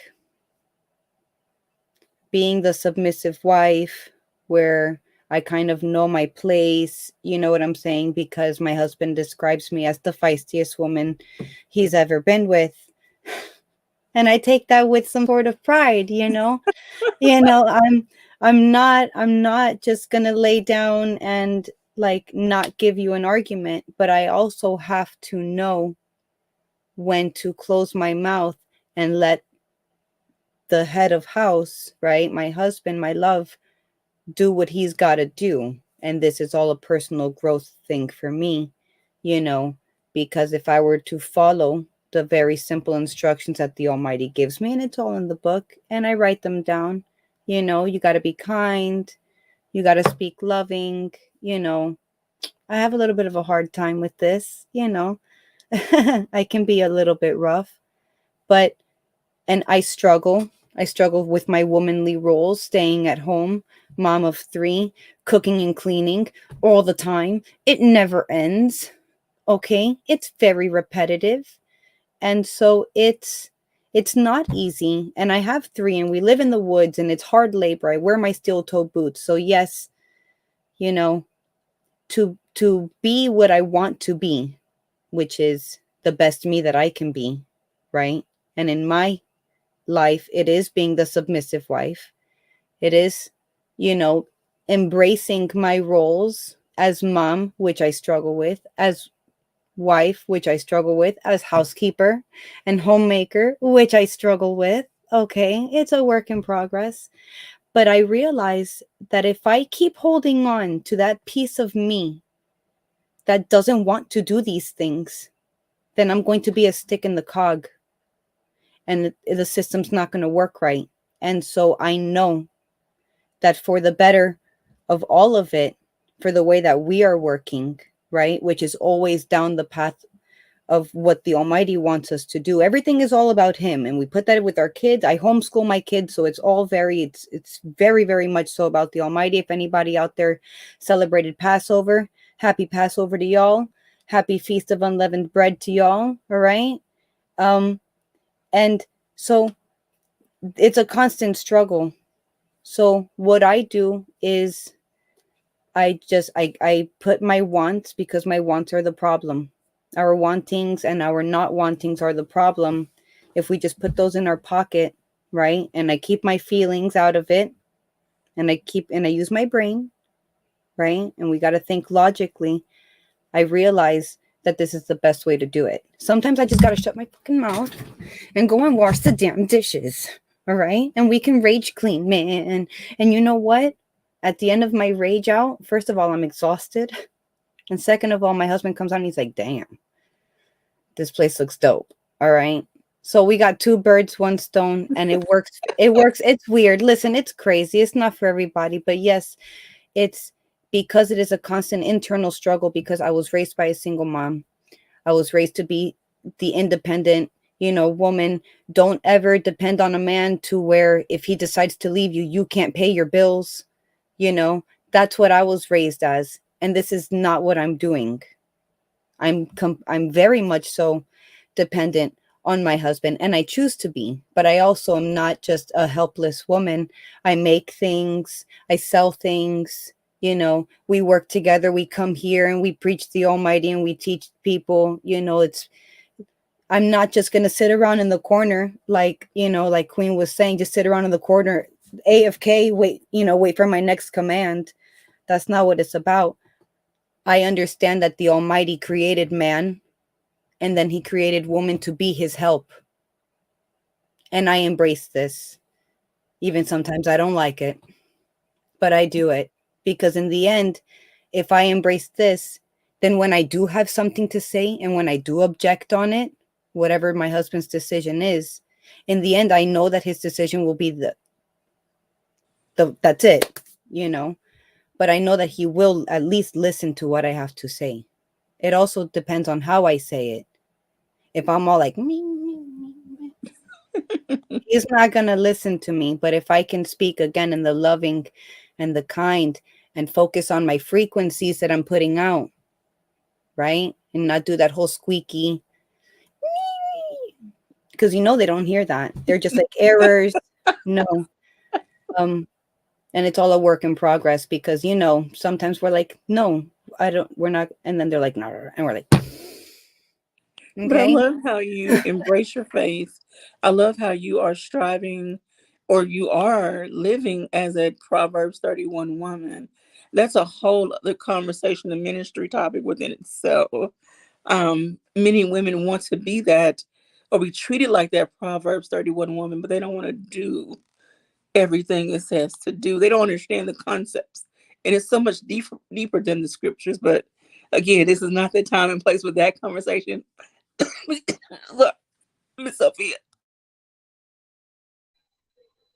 I want to not be the past me, and that's how I can help everybody today. My grandparents were born 1899, 1902. So we got some, so we dealing with the old school stuff. And my dad hasn't been here in 8 years. And I remember him saying, Sophia, I'm glad you don't have to see what I've seen. And for everybody here on the panel, in the chat, in the world, to have seen some of the things that what I know that my dad have seen, it's painful. So my job is to be positive, as positive as I can be, and I do that lovingly. I'm not the extremist person. My father was a Muslim minister, and I became a Christian. So I was dealt with in a very, very, very harsh situations because of the decisions that I made. But I held on to it, and it made me a better me. My dad had 9 kids. I was the only one because of, reading the Bible 5 different times, but being beat down and stripped of money and stripped of everything I had because I was a Christian. Out of 9 kids, I was the only one to see him take his last breath. So, you have to happily do something that you're fighting for. And, I want everybody to be happy and focused. You don't have to be my friend, but be happy and focused. If I can't pick you up, I'm not going to push you down. I will turn around and look at you and let you reveal yourself before I even make a comment. And that just came with, age and everything. I've never, I'm not the best person. I don't claim to be the best person. But when you see kids who don't even know a bell pepper from a celery and stuff like that, well, what I do, since I actually have the time, is I'll turn around and buy some extra flower pots, or, say, get a garden and just plant stuff with the kids. Get them to do something. That's, input. That input is the cheapest way to show somebody how to be somebody, and to see a baby picking their own, bell pepper, or pulling up, their own melon. That's something that I can do, and I can, volunteer and put forth an effort and be a part of, my people, the human race. I don't care what color you are. You want to turn around and plant something or whatever, God got the water and the sun. We can do this, and I'm gonna love all of y'all. But my thing is to have the same mind frame as the positive people in my family, and for you not to see the things that I have seen. I want everybody to be at their best, if you can be, but I want everybody to be happy and focused. I don't care what you was yesterday, today, and the next day, and the next day. I want you to be happy and focused. Wow. Thank you, Miss Soshar. You're Wow. very You welcome. you ladies have made some wonderful, powerful statements. And I just want to read quickly. If I missed, I wrote in a few notes, and I apologize if I missed every single thing, but this is what I took away. And this also represents some of how I feel. Exemplify what you want to see. Show up and be that. Be that example. Establish, um, I'm sorry. Oh, establish your circle and their purpose.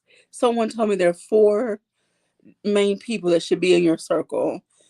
Apo- Someone who pushes, someone who pulls, someone who advocates, and there was another one. However, define your circle and what they mean for you, not just random people who you like, quote unquote, like, people who serve a real divine purpose in your life and you in theirs. Um, do the inner work, as Kris mentioned. I write a lot. My creative brain is always, always, always working, which is why I get a lot less sleep because I'm up 2 or 3 o'clock in the morning writing or typing or on Canva or something. I apologize, you all. Don't worry. Someone talked about being intentional. My hashtag, and I know it's not 100% original, but it's mine, that I developed and held on to for myself. It was April 2020. And it's a whole nother story, and I talked about it on my podcast. Um, Hashtag BEE intentional. I love bees. There's a whole story behind why I love bees. And the intentional part, it's centered around me being sick. Um, I live in Jonesboro, Arkansas, and we had a tornado. There was COVID. I was sent home from work at the radio station, and then I had this infection. Anyway, a lot was happening. The storm was brewing, and I was like, okay, I'm in this dark space. I didn't comb my hair, I didn't put makeup on, I didn't do anything. I said, Kobe, you got to get out of this funk. And I said, do something intentional with purpose. So, anyway, again, go check out the Q Spot podcast on Anchor. You can hear all that. But anyway, someone else mentioned about blocking out the chatter. Yes, we got to stop listening to those naysayers, haters, whoever is trying to derail us off our path to greatness. Um, Advocate, educate, mentor, support, uplift, empower. If we each did one of those things in our own little space in our communities, we can create a domino effect of change to spread all across the world. Be teachable. That wasn't someone's exact words, but to that extent, we have to be able to be coachable and be teachable. We're not above reproach. We're not above constructive criticism. Um, Self-reflection, personal growth. Minzy talked about that. And then rely on your faith as well. Stick to what you know, what you know, what you know. So those are my final thoughts wrapped up based on everyone else's comments. And for me, it's about I knew what I was like as a little girl. 14 was this pivotal age for me. A lot happened at the age of 14. My mom having a stroke, me kind of having to take on responsibilities and different mindsets and just a lot of pressure. And so, yeah, I did some things in my life that I'm not at all proud of, but they helped to shape me into the woman I am today. So when I encounter young women under 18 or really 21 and under, I try to grab them by the hand. Look, young lady, this is what may be happening now, but let me tell you what could be. Let me tell you how you can do different and, get better or different outcomes in your life if you don't walk this path, but instead walk this path. So I am a huge advocate for teenage girls And for some reason, they just gravitate toward me as well. I had a group of girls in my church. I created this program called Pretty Girls Praise. It was a mother-daughter program. Anyway, I'm talking too much. Sorry, but No, so tell I us. Tell us. We want to hear it.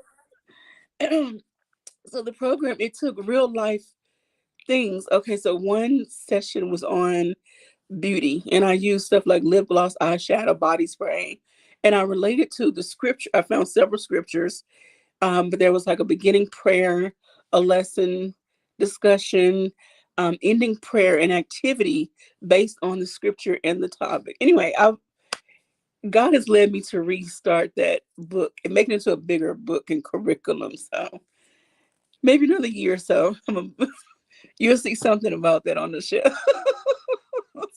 But I don't want it to be Pretty Girls Praise. Maybe When Girls Praise or something. I don't know, but something along that line about praising.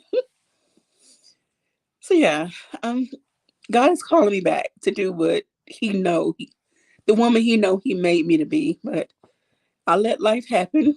But yeah, I have a strong voice and a beautiful heart, and it's time for me to do something. So, and I thank you, ladies. You all have just inspired me beyond measure. So, and thank you for welcoming me into your circle tonight. Thank you.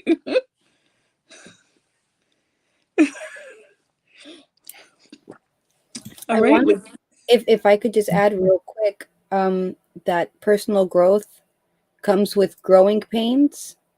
And so if you keep that in mind during your personal growth, when you're suffering through it, it's because of the growing pains, but once you bear through them, you come out the better person.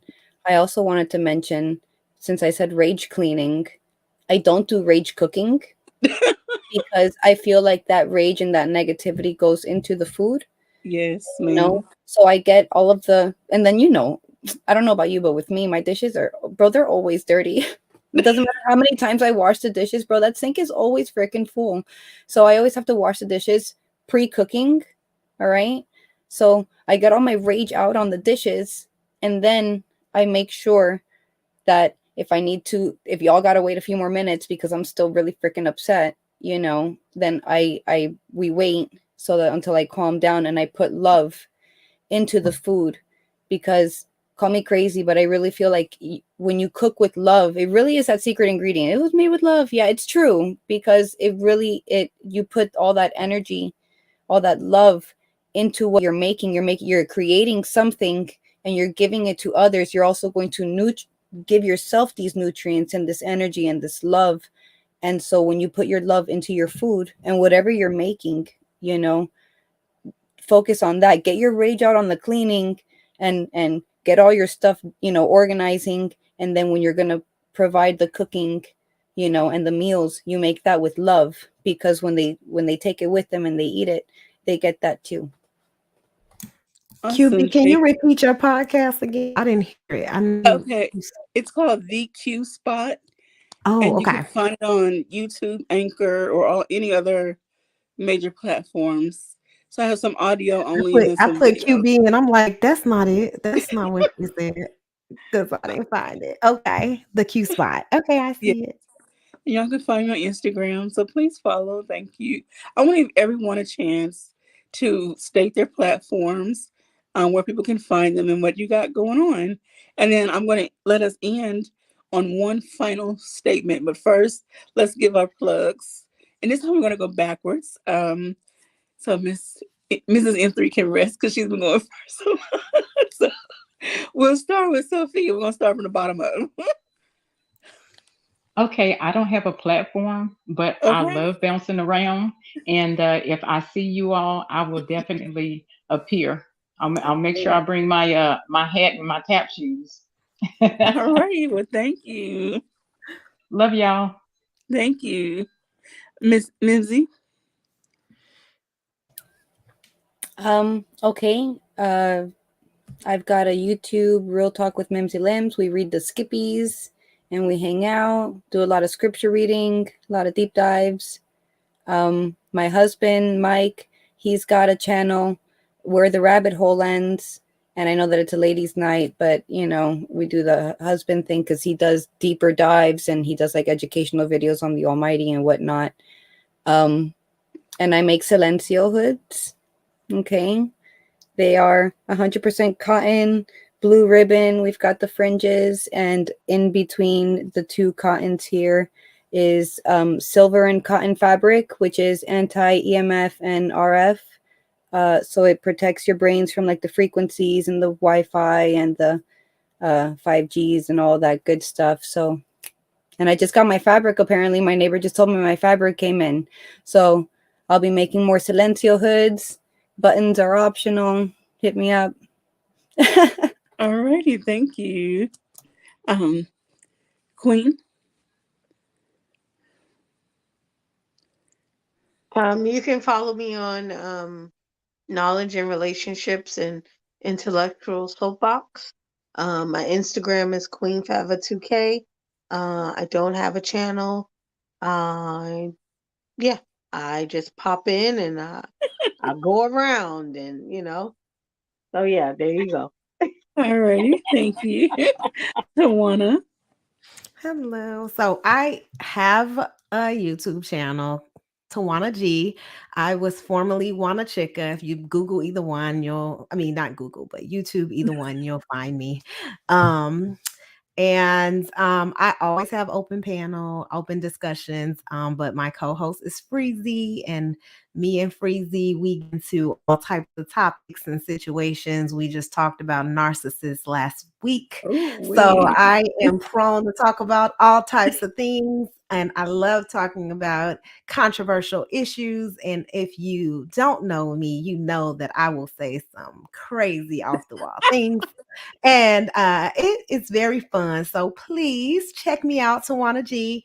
And any you guys, you welcome to join any panel. Like I said, I usually open the panel to the audience and people jump on and it get crazy, but I control it as much as I can, you guys. So thank you for that opportunity. All right, thank you, Kris. And you have to explain the blooming ebony. That is so beautiful. Like it is. I don't know what is that about. Thank you. So my brown skin for the ebony part, the blooming part is on my channel. I try to push that you should always stay in bloom. And that meaning that if you are alive, that means that you deserve more. And the way that I define more is growth, right? You deserve to always improve and always do better, right? There is no ceiling in life. And so there's always something to learn from. So the blooming is just always staying in bloom. If you're not growing, you're dying, right? Oh, and wow. so you want to always be living life to its fullest and be intentional and have direction, right? So yeah. Oh, Okay. I get my YouTube channel. So I have a YouTube channel here on YouTube. I don't know why I said that twice. Sorry, everyone. It's late and busy season is just now ending, so my brain is off. But so YouTube channel, The Blooming Ebony, and also you can find me on Instagram at The Blooming Ebony as well. And great job, QB. This was lovely. Thank you all so much, and thank you. Definitely gonna check all you out. I'm writing again. So, okay, thank you. And last but most definitely not least, Mrs. M3. Hey, everybody. Thank you so much for joining us tonight. Ladies, I love you all and appreciate your perspectives that you shared. I am so grateful. And I'm thinking as soon as as soon as Kris said there's no ceiling, I was thinking that Sesame Street song, as your mind goes bigger, your mind goes power. It's great to learn because knowledge is power. That just came to my mind. And you think about like you always grow. So whoever you're, trying to uplift, they're also growing with you. So I am Mrs. M3, and you can find me here on Knowledge and Relationships. And there are times that I am not on the stream, and that's just me working on, mental health break. And you will see me in the comments when I am up to it. I'm in there as Marion, and I appreciate you all. Have a good night. All right, thank you. And as I've stated before, I'm QB from the Q Spot. Instagram, Twitter, Facebook, all the jazz, all the major podcast platforms, and YouTube. So please check me out. My channels are growing. I'm recording more. You can also catch me every Tuesday on the Intellectual Soapbox with Conversations, hashtag Cozy Conversations.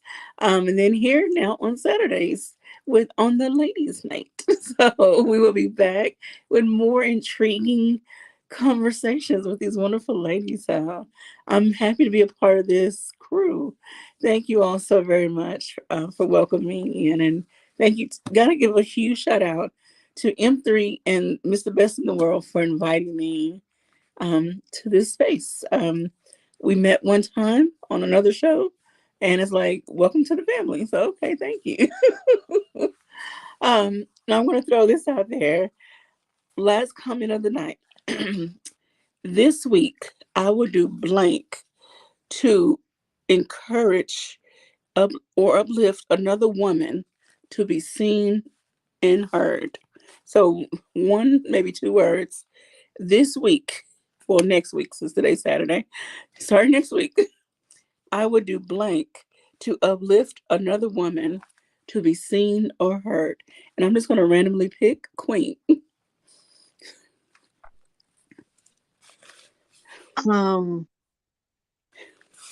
Support and advocacy. Okay. Alrighty. Mimsy. I encourage all y'all ladies to come and hang out with us on Friday evenings, pre-gaming for ladies night on Saturday, I guess. And we're going to figure out how we can be the best we that we can be. Alrighty. Thank you. Kris? I will be intentional. I think being intentional shows that I have self-control, and I think self-control is power. And if power is an energy and it's never destroyed nor created, it's transferred. If you don't have power over yourself, someone else does. So I'll be intentional. Hopefully other people will see that and be inspired to do the same. Alrighty. Sophia? I would say promote, because with all of the professionalism and positivity, I would want my 23-year-old and my 30-year-old to be just like every one of you. Oh, awesome. Side note, I'm over 40, 45. So I'm closer God to you. loves you. That's what I tell everybody who look better than me. I just say God love you. I'm not going to insult myself, but God Yeah. love each and every one of y'all. Oh, thank you. All right, Mrs. M3. I think for me this week, just find ways to be to spend quality time with women in my life, and sometimes that means me investing time to know what that is, especially for my family, because I think I know what quality time is to them based on what I think quality time is, and then they're like, "Yeah, that was fun," but so yeah, invest in the time this week to get to know what's their quality time love language and spending time with them in that. All right, and rounding us out to one. I will encourage, and the second one's gonna sound crazy, but I'm gonna fight. And I don't mean like beat your ass, but I can do that too. I mean like fight verbally, right? I will stand up for, I will do whatever I can do to make sure that I'm showing up for women. And so yes, encourage and I'll beat some ass. That's basically my two things. Well, thank you all. And this upcoming week, I will grab a young lady by the hand, by the collar, or something, and say, "Let me tell you a little something. Let me show you how I got to where I am, and hopefully help get you to that space as well." Alrighty, thank you all. Our gentleman in the background, would you like to have any words, or are you just gonna let us go out? I just wanted to say thanks for having me on. I appreciate you ladies, Mr. M3. I love you, my brother. 84, I love you. And just wanted to say that. And I thank you, ladies, and we'll be back with another topic next week, 5:30 Pacific. The word trips me up all the time. Pacific and 7:30 Central, 8 6:30 Eastern. Okay, there we go. Shout out to All you for right. saying Central Time, because don't nobody say Central Time. I'm Shout in out. Arkansas. Where are you? I'm in Missouri, so I You're feel the Central Time. I got to do all right. math. Where are you, Tawana? I'm in Chi-Town. Okay, shout out to the Central Time Zone people. Oh my goodness. Well, thank you, ladies. Thank you, everyone in the comment section, everyone in the audience. Thank you, thank you, thank you. Y'all going about your day. Y'all hashtag be intentional and help make someone else's day great too, because it doesn't cost you anything to be kind. And with that, we are out. Good night, y'all. Stay blessed. DJ.